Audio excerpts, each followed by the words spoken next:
A report came out, and it's clear Conner Weigman's stock is rising heading into the 2024 season. You are Locked On Aggies, your daily podcast on the Texas A&M Aggies. Part of the Locked On Podcast Network, your team every day.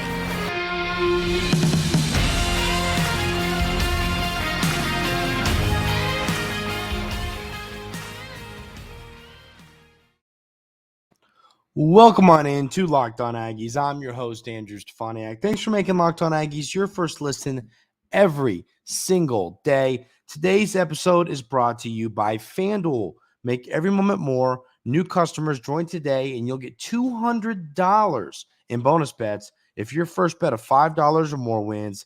Visit FanDuel.com/lockedon to get started. So, an article came out from Connor O'Gara of Saturday Down South about Conner Weigman, and it is a really interesting article, great all-around article. I highly recommend y'all going to check it out. Really good stuff. And he's kind of talking about how every SEC quarterback has a group, has somewhere they fit, not Conner Weigman. And so listen, what I'm here to tell you is the stock is rising for Conner Weigman. I think people are really starting to take notice to who he is and remember who he is, folks. You got to remember, he went down with the injury to where people are like, oh yeah, that guy's still a thing. And Conner Weigman is a really good quarterback. You know, I'm pulling back up the numbers and back up. You know, we're getting ready to talk about PFF here in a little while. Weigman had a 91.8 PFF grade during his handful of games before he went down with the injury. I mean, he was on pace to have an outstanding season. Numbers-wise, quarterback rating-wise, PFF grade-wise, every metric loved what Conner Weigman had done. So, I mean, people are remembering who he is. People are taking notice to Conner Weigman. His stock is rising. So, I want to go through this article. It's really good stuff here. So, he's basically talking about you can split. So, once again, this is Connor O'Gara from Saturday Down South writing about Conner Weigman. I really, really highly recommend everybody going to give this a read. But I'll read little bits and pieces of it.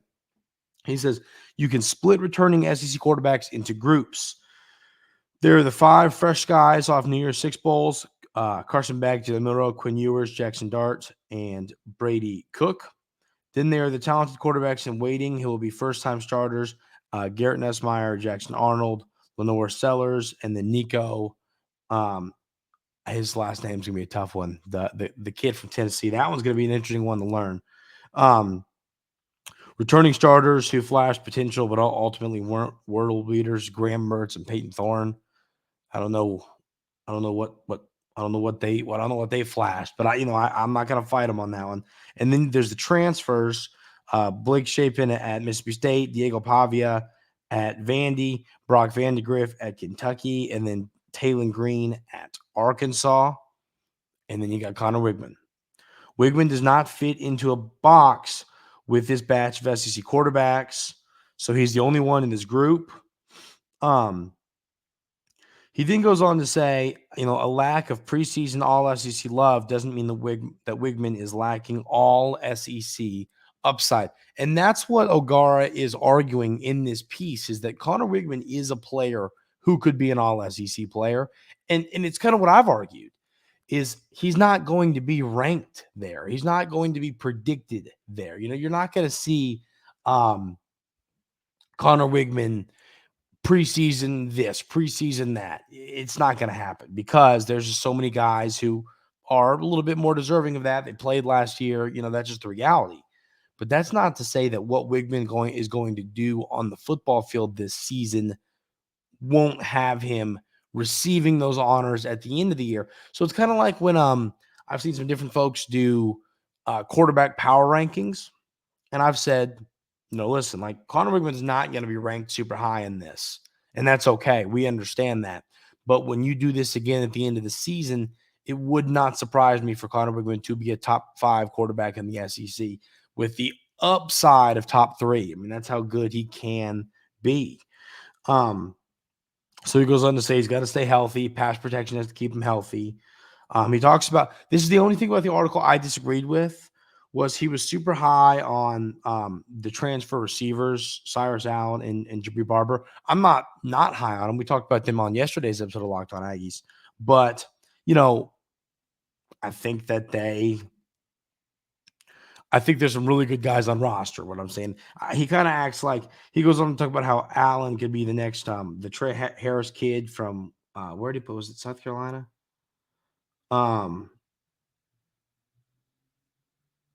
Harris. Oh, it was Ole Miss. Yeah, Ole Miss. That Trey Harris kid. I thought it was South Carolina, but yeah, the Trey Harris kid came from Law Tech. That was really good. He's kind of somewhat comparing him, but not comparing him to Trey Harris coming from La Tech, going to Ole Miss and having a good year.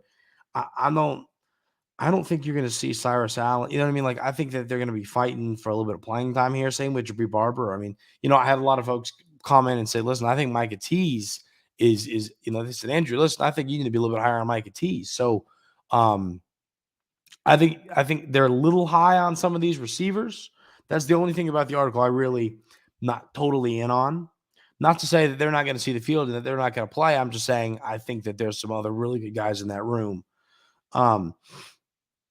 He says that his optimism in Weigman is rooted in a couple things. First of all, look what he's done as a starter. In those 8 games, he has a 16-2 touchdown to interception ratio.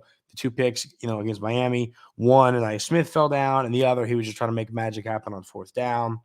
And then, he says the 48-33 loss to Miami had a lot to do with the horrificness of the young secondary rather than Conner Weigman himself, as he had 365 and 3 total touchdowns. So, it's hard to get upset at Conner Weigman for that game is kind of what he's saying here. Conner Weigman is a guy who played well at that game. I mean, really, he threw the football well. He did a lot of good things, but the poor play of the secondary kind of led to this Texas A&M team not being able to get the win down there, which was a painful loss, but one that, like I said, I don't know that you can necessarily put that on Conner Weigman by any means.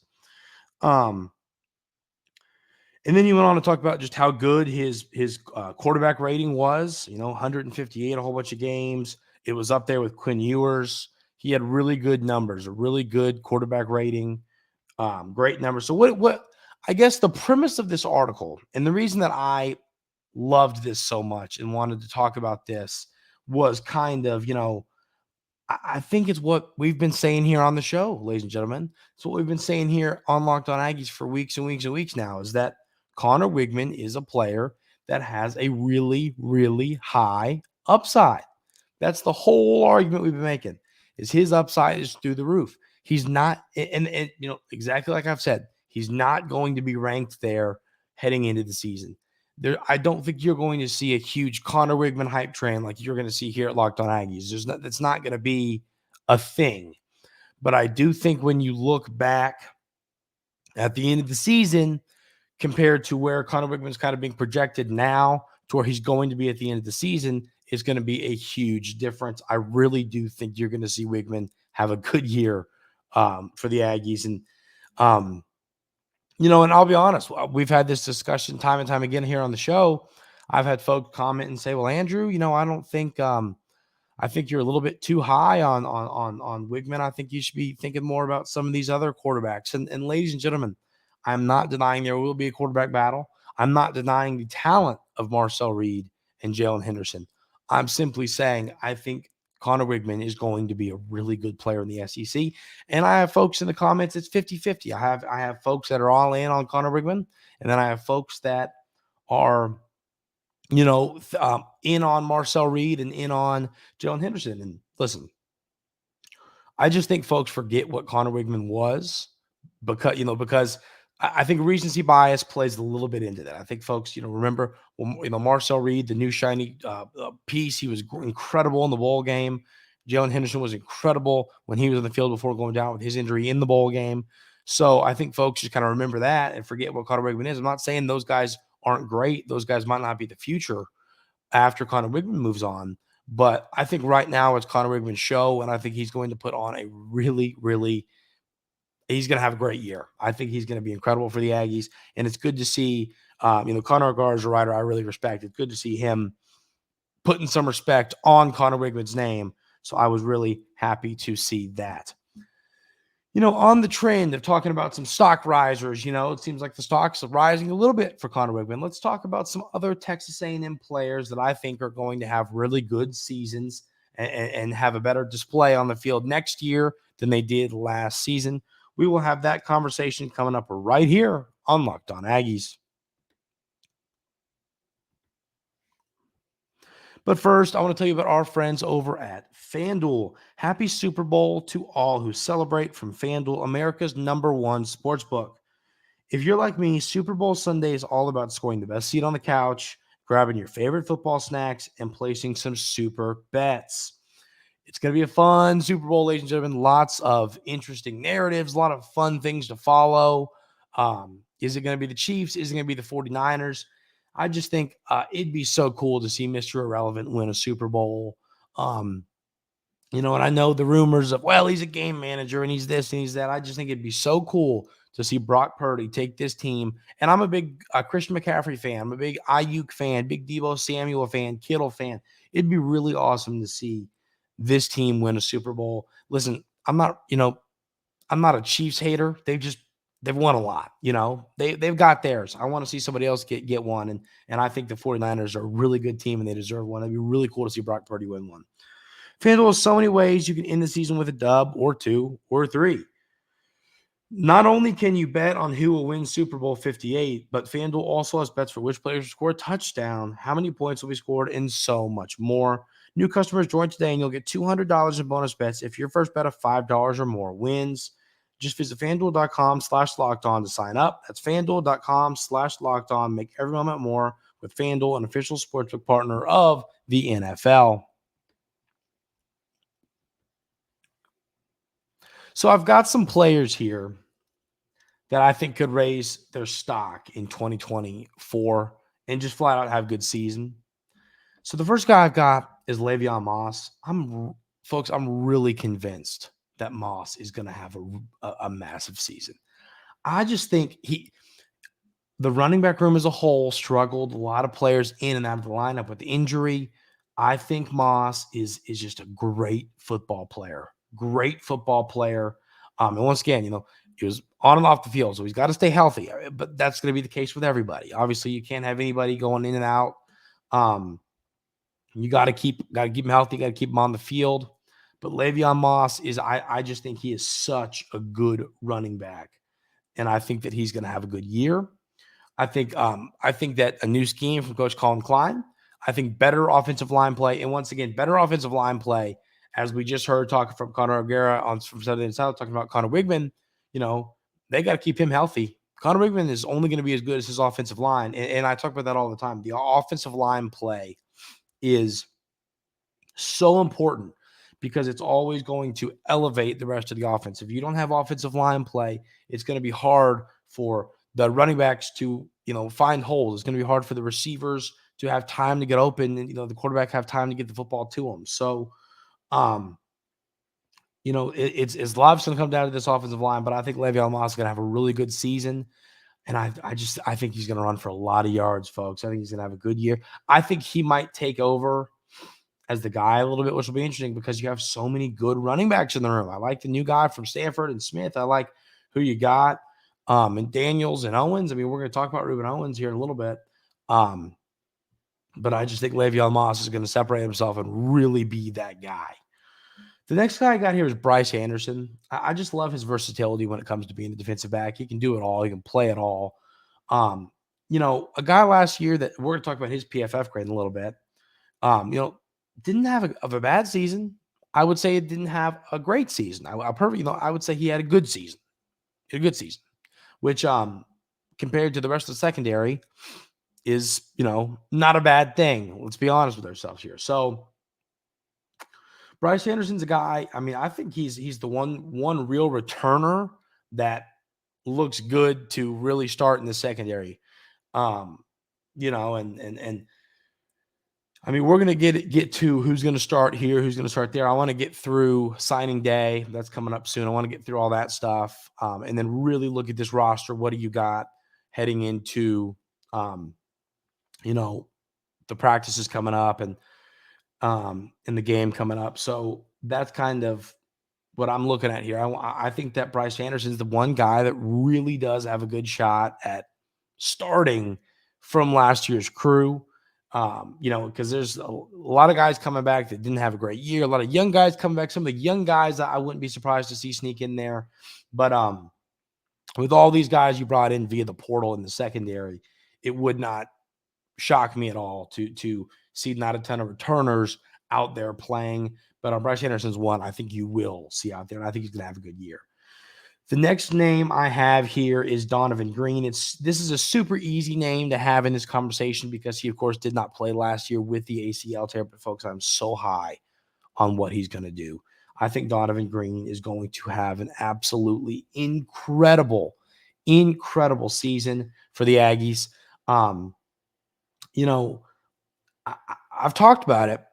I like how, and I want to add too, I have Jaden Platt here as well.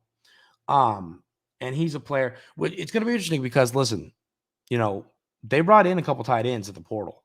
Coach Klein loves the tight end position. He wants to have a whole bunch of talented tight ends. We know that. We know that his offense really keys in on having talented tight ends. And I have Platt here as well, just because I think he's a really good player. And I think that Donovan Green, you could see move on to the NFL at some point soon, to where Platt takes over as the guy. So that's why I have Jaden Platt's name here. But Donovan Green is the guy who I think is just going to absolutely turn heads this year. I think he's going to have a massive season. And he's got to come back from the injury. He's got to get healthy. That's difficult. It's always, you're never yourself coming back from that ACL tear immediately. You got to work back into it, get your speed, get your shiftiness back.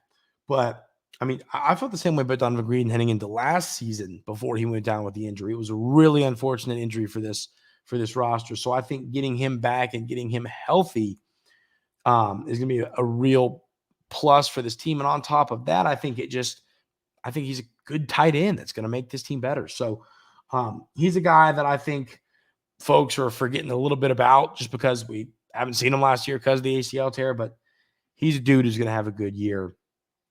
Next name I've got here is DJ Hicks. DJ Hicks, just based on how deep the defensive line was last year, and as a true freshman, you didn't see the field a ton until really the bowl game. But, man, is he going to be a good player. I was a little worried about him maybe heading out. I'm glad he stuck around because he's going to be really, really, really dominant in the SEC on the defensive line. So getting him back was huge. I think that I was worried. Let's be honest. I was worried you were going to lose him. I was worried that he was going to move on. So having him back is a real plus, folks. I think he's going to have a good season. I wouldn't be surprised if he found a way to start. That's just how good he is. We knew who he was coming out of high school. He kind of got buried because of being a freshman, which I always say it's hard to come in and carve a role in the trenches as a true freshman. It's not an easy thing to do. But I think Hicks has a great year. The next name I have here is Taurean York. And this one isn't a surprise. I think York is going to elevate his game. And it's going to be hard to, because what he did last year was I would have never in a million years guessed Taurean York was going to do what he did last year. But I do think he's going to elevate his game even more this year. I think he's going to have a huge leap from point A to point B when it comes to what Taurean York is going to put out there on the football field. And I think he's just going to really take over this linebacker. I think he's going to be the captain of this defense. He's going to have a great season. Taurean York's a player. He's going to be a player when he's in the NFL we're going to look back on and say, man, I didn't see that coming. I'll be honest with you. I did not see that coming with Taurean York. I was not expecting him to be this dominant player this early on into his career. So him doing that was really incredible to see. And I think he's going to be one of the next great former Texas A&M players in the NFL. That's just how good he is. So York's going to be a great player for this Texas A&M defense, and he's going to make Mike Elko a very, very happy man. So Last conversation here I want to have is a little PFF stuff. I pulled some players, some of the guys we just named, that I think could raise their PFF grades this season. And the interesting reason of to why I think they'll raise their PFF grades. So we will have that conversation coming up right here on Locked On Aggies. But first, I want to tell you about our friends over at eBay Motors. Passion, drive, and patience. What brings home the winning trophy is also what keeps your ride or die alive. eBay Motors has everything you need to maintain your vehicle and leveled up to peak performance, from superchargers, roof racks, exhaust kits, LED headlights, and more. Whether you're into speed, power, or style, eBay Motors has got you covered. With over 122 million parts for your number one ride or die, you'll always find exactly what you're looking for. And with eBay Guaranteed Fit, your part is guaranteed to fit your ride or die every time, or your money back. Because with eBay Motors, you're burning rubber, not cash. With all the parts you need at the prices you want, it's easy to turn your car into the MVP and bring home that win. Keep your ride or die alive at ebaymotors.com. Eligible items only. Exclusions apply. eBay Guaranteed Fit only available to U.S. customers. So, who's going to raise their PFF grades this season? And I kind of want to get why this is interesting. In PFF, once again, I always add the caveat to this. It's not PFF grade doesn't mean everything. It's kind of like, to me, the plus minus in basketball. Some like it, some don't. That's fine. Whether you're pro PFF, anti PFF, all good here.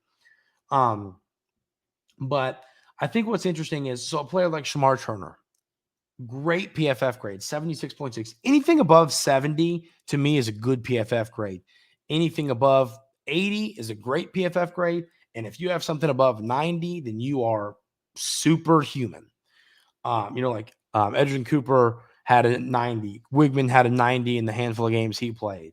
So it's not easy to do. So Shamar Turner has a 76.6 PFF grade. But what's interesting is this. He has a 58.3 tackle grade. So, that's kind of what's interesting about this. He needs to work on that. He needs to improve that. And I think if you get that, if you get that tackle grade up to 67, you raise that, your overall grade could get up to a 78, to maybe an 80. You raise some other aspects. So that's kind of what's interesting, is these players need to raise some of those intangible details that go into making each individual PFF grade. So that is the one for Shamar Turner. Another guy who I think is going to raise their PFF grade is Rueben Owens. Of course, I did just get done saying that I think that LeVeon Moss is going to take over as the guy, and I do think that. I think Rueben Owens is going to be able to take his PFF grade from the 62.1 that it is and level that up to the next level. A 70, a 71, I wouldn't be surprised. I mean, if you look at PFF grades, look at the players that have transferred to Texas A&M. When you have a football career, often, more times than not, the PFF grade is going to jump from year to year. True freshman year, 62. Then you go to a 68, and then a 74, and then senior year up to an 83. Like, that's going to happen. It's kind of the natural growth of players. So I think Rueben Owens will take that step next season and raise that PFF grade. The next player I have is a veteran, and it's Moose. Moose's PFF grade was not great last year, and his somewhat limited snaps at a 65.2.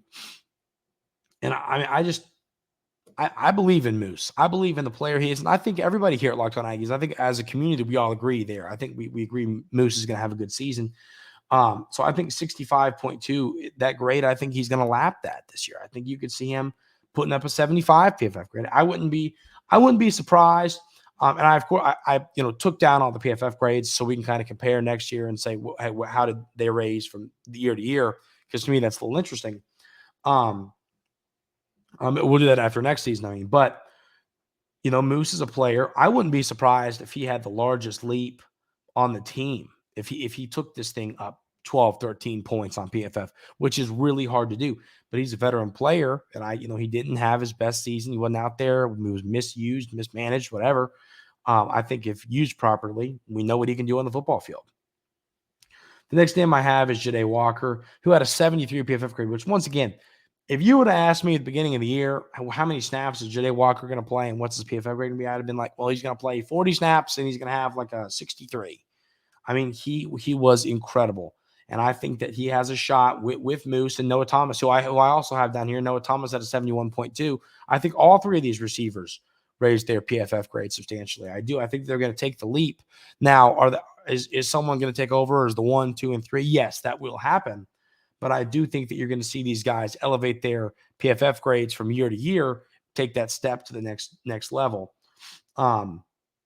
But Jahdae Walker's a player. I wouldn't be surprised to see him in the 80s PFF grade-wise after this year. I mean, he's just an efficient player, the type of player that PFF is going to absolutely love. So, no, it would not surprise me one bit to see that. Then you've got Taurean York at a 72. I wouldn't be – he's the other player up there with Moose. I wouldn't be surprised if he had an 89 PFF grade. I mean, I just think he's going to have such a good season. I think he's going to be the captain of this defense, as I said. I think, look what Coop did last year. I think you could see York have that kind of dominant season. So, no, I wouldn't be surprised one bit to see York's PFF grade level up 10, 15 points. That's just how good how high I think of him and how high I think of the play he's going to display this year. And then lastly, I got Bryce Anderson. Same kind of reason. I talked about him being a guy whose stock is rising. I think that Bryce Anderson is a player who's going to take that 71.9 PFF grade. Not a bad grade. Like I said, a 70 plus is a good grade on PFF. But I think he's going to take that 71.9 and elevate that to the upper 70s, low 80s with a really good year this year. So those are the folks who I think are going to elevate their PFF grades this season. And there'll be some more, and I think you can see some of the transfers do the same thing. It'll all be interesting.